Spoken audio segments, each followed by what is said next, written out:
सभी भैया बहनों को सुप्रभात। आज का टॉपिक है एफ ब्लॉक तत्व या आंतरिक संक्रमण तत्व।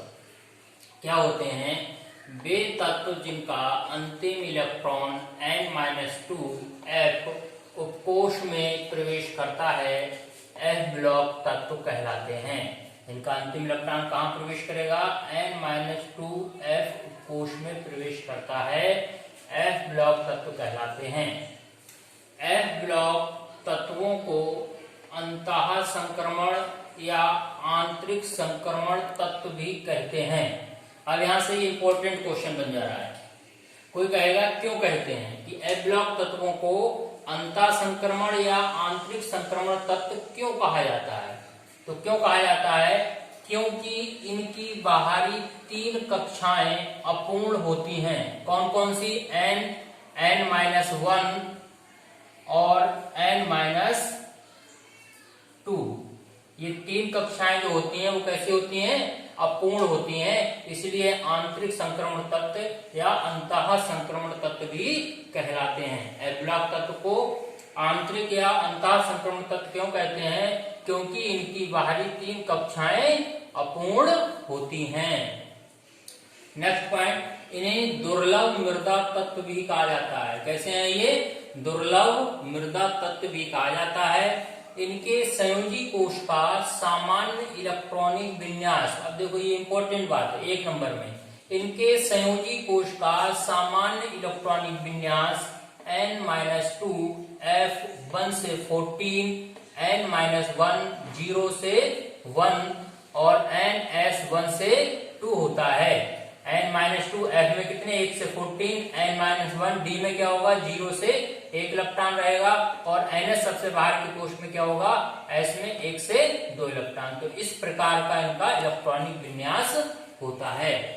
फिर बात आती है एफ ब्लॉक तत्व या आंतरिक संक्रमण तत्वों को 2 श्रेणियों में बांटा गया है कि आंतरिक संक्रमण तत्व को कैसे क्लासिफाइड अर्थात वर्गीकृत कर सकते हैं हम।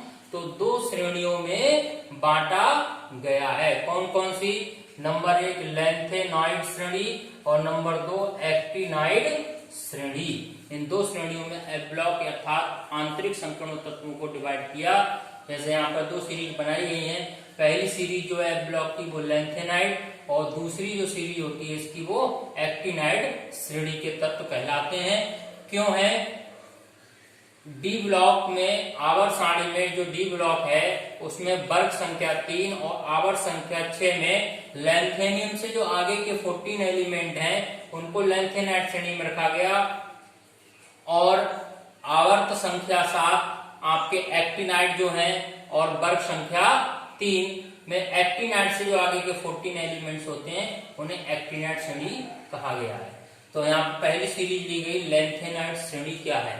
तो लैंथेनाइड क्या होती है? वे तत्व जिनका अंतिम इलेक्ट्रॉन 4f कोश में प्रवेश करता है लैंथेनाइड श्रेणी के तत्व कहलाते हैं। इनका अंतिम इलेक्ट्रॉन कहाँ प्रवेश करेगा? 4f कोश में, तो उनको लैंथेनाइड श्रेणी का तत्व कहेंगे।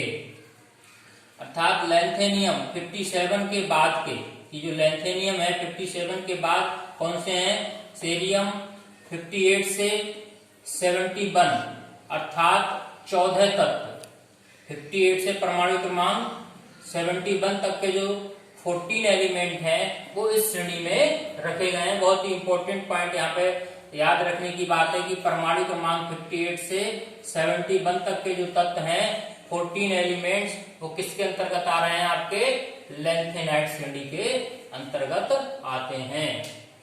उसके बाद यहाँ पर एक पॉइंट है इंपॉर्टेंट, GD64 और Lu71 में अंतिम इलेक्ट्रॉन 5d उपकोष में प्रवेश करता है।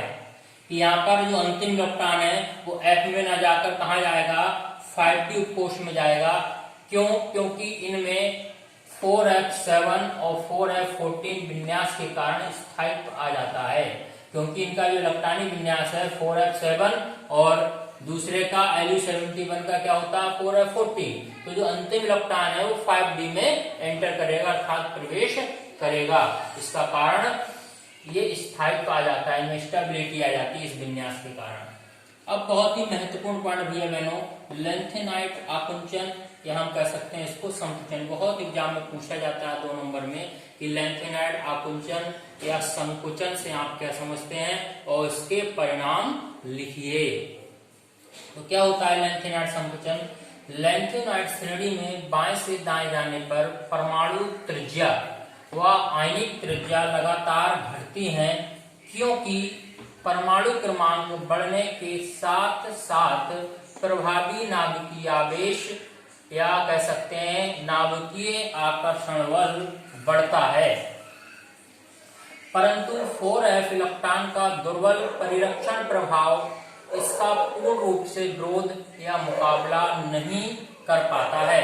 इस घटना को लेंथेनाइट आकुंचन या लेंथेनाइट संकुचन कहते हैं। कि जो लेंथेनाइट श्रेणी में जैसे हम बाएं से दाएं जाएंगे तो क्या होगी, इनकी परमाणु व आयनिक त्रिज्याएं क्रमिक रूप से क्या होती हैं, घटती हैं। और इसका कारण बताया क्यों घटती हैं, क्योंकि परमाणु क्रमांक जैसे जैसे इनका बढ़ेगा, परमाणु क्रमांक बढ़ने के साथ इन पर प्रभावी नाभिकीय आवेश भी बढ़ता है। और प्रभावी नाभिकीय आवेश बढ़ता है, परंतु जो 4f इलेक्ट्रॉन है, क्योंकि इनका अंतिम इलेक्ट्रॉन 4f कोश में जाता है, तो 4f इलेक्ट्रॉन का जो दुर्बल परिरक्षण प्रभाव है इसका पूर्ण रूप से विरोध या मुकाबला नहीं कर पाता है। इस घटना को लेंथेनाइट आकुंचन या संकोचन या कह सकते हैं अंग्रेजी में कंट्रक्शन कहते हैं। अब इसके परिणाम क्या है? अगर लेंथेनाइट आकुंचन हो गया, आकुंचन का मतलब होता है आकार में कमी, आकार कम हो जाना, त्रिज्या कम हो जाना या आकार कम हो जाना। बात आती है परिरक्षण प्रभाव का मतलब होता है आवरण प्रभाव। आवरण प्रभाव कह सकते हैं अंग्रेजी में इसको स्क्रीनिंग इफेक्ट भी कहा जाता है या सीडिंग इफेक्ट कह सकते हैं। अब लेंथेनाइट आकुंचन के परिणाम क्या हुए? जब ये आकुंचन आया तो पहला रिजल्ट आया, लेंथेनाइट आकुंचन के कारण 4f श्रेणी में बाएं से दाएं जाने पर ऑक्साइडों व हाइड्रोक्साइडों का क्षारीय लक्षण घटता है। अर्थात लेंथेनाइट आकुंचन के कारण क्या होता है, 4f सीरीज में बाएं से दाएं जाने पर ऑक्साइड व हाइड्रोक्साइडों के क्षारीय गुण क्या होते हैं, घटते हैं, क्षारकता में कमी आती है। दूसरा, लेंथेनाइट आकुंचन के कारण 4d सीरीज के तत्वों के आकार किसके बराबर हो जाते हैं, 5d श्रेणी के तत्वों के आकार के बराबर। अर्थात 4d और 5d जो संक्रमण श्रेणी है वो उनके आकार लगभग क्या हो जाते हैं, एक दूसरे के बराबर आ जाते हैं, अर्थात उनमें समानता आ जाती है। तीसरा परिणाम लिया गया, लेंथेनाइट आकुंचन के कारण इनकी विलेयता व संकुल बनाने के गुणों में भिन्नता आ जाती है। जब लेंथेनाइट आकुंचन हो जाएगा तो इनकी विलेयता और जो संकुल बनाने की प्रॉपर्टी है उनमें क्या आ जाती है, भिन्नता आ जाती है। अब जब भिन्नता आ जाती है तो क्या है, अतः इन्हें सरलता से पृथक किया जा सकता है। अर्थात लेंथेनाइट आकुंचन के कारण लेंथेनाइट तत्वों को आसानी से हम पृथक कर सकते हैं। क्यों? क्योंकि इसके कारण से विलेयता और उनके संकुल बनाने के गुण हैं उनमें भिन्नता आ जाती है, इसलिए इन्हें हमको सरलता से पृथक किया जा सकता है। कुछ उपयोग लिए हैं, इसका उपयोग का पहला पॉइंट बहुत ही महत्वपूर्ण है, पूछा जाता है लेंथेनाइट युक्त एक मिश्र धातु का नाम बताइए तथा उल्लेख कीजिए कि वो उसके उपयोग बताइए। तो लेंथेनाइट की मिश्र धातु को, लेंथेनाइट की जो मिश्र धातु है उसको मिश्र धातु कहते हैं। क्या कहते हैं? उसका नाम क्या है, मिश्र धातु। बहुत महत्वपूर्ण, लेंथेनाइट धातु से युक्त जो मिश्र धातु बनती है उसका नाम क्या है, मिश्र धातु कहते हैं। अब मिश्र धातु कैसे बनी होती है इसका उल्लेख देखो। मिश्र धातु में लेंथेनाइट 95% और प्लस आयरन लगभग 5% और लेस मात्र क्या हो सकता है, सल्फर, कार्बन, कैल्शियम, एल्यूमिनियम होते हैं। ये मिश्र धातु का उल्लेख हो गया कि कैसे बनी होती है। अब इस मिश्र धातु का उपयोग देखिए, इसका उपयोग बंदूक की गोली, कवच, खोल, हल्के फ्लिंट उत्पाद में किया जाता है। ऐसे उत्पाद बनाने में इस मिश्र धातु का उपयोग किया जाता है। तो बहुत ही महत्वपूर्ण है ये, 2-3 बार उत्तराखंड बोर्ड के द्वारा इसे पूछा भी गया है। दूसरा उपयोग लिया है यहाँ पर, उत्प्रेरक के रूप में भी ये तत्वों का उपयोग किया जाता है। और तीसरे में लैंथेनाइड लवणों का प्रयोग लेसर के रूप में किया जाता है। कि लैंथेनाइड के जो लवण साल्ट होते हैं उनका प्रयोग कहाँ हो रहा है, लेसर के रूप में किया जाता है। चौथा पॉइंट दिया गया CePO4 का प्रयोग पेट्रोलियम के भंजन में किया जाता है, पेट्रोलियम के भंजन में किया जाता है। तो भैया बहन इसमें बहुत ही इंपॉर्टेंट क्वेश्चन आता है। एफ ब्लॉक तत्व किसे कहते हैं, आंतरिक संक्रमण तत्व। एफ ब्लॉक को आंतरिक संक्रमण तत्व क्यों कहा जाता है और इन्हें आप किस प्रकार वर्गीकृत करेंगे। और कभी कभी परमाणु क्रमांक दे दिए जाते हैं और पूछ लेता है वो निम्न में आंतरिक संक्रमण तत्व को हमें बताइए, परमाणु क्रमांक कौन सा है। तो सीक्वेंस मैंने लैंथेनाइड का बताया है, 58 से 71 होता है। और दूसरी जो सीरीज का सीक्वेंस होता है वो आपका 90 से 103 होता है, 90 से 103 के होते हैं। और लैंथेनाइड 58 से 71 होते हैं। तो बहुत ही इंपॉर्टेंट पॉइंट इतना पार्ट। और फिर इसमें जो लैंथेनाइड आकुंचन और संकुचन जुड़ा है ये बहुत ही महत्वपूर्ण है।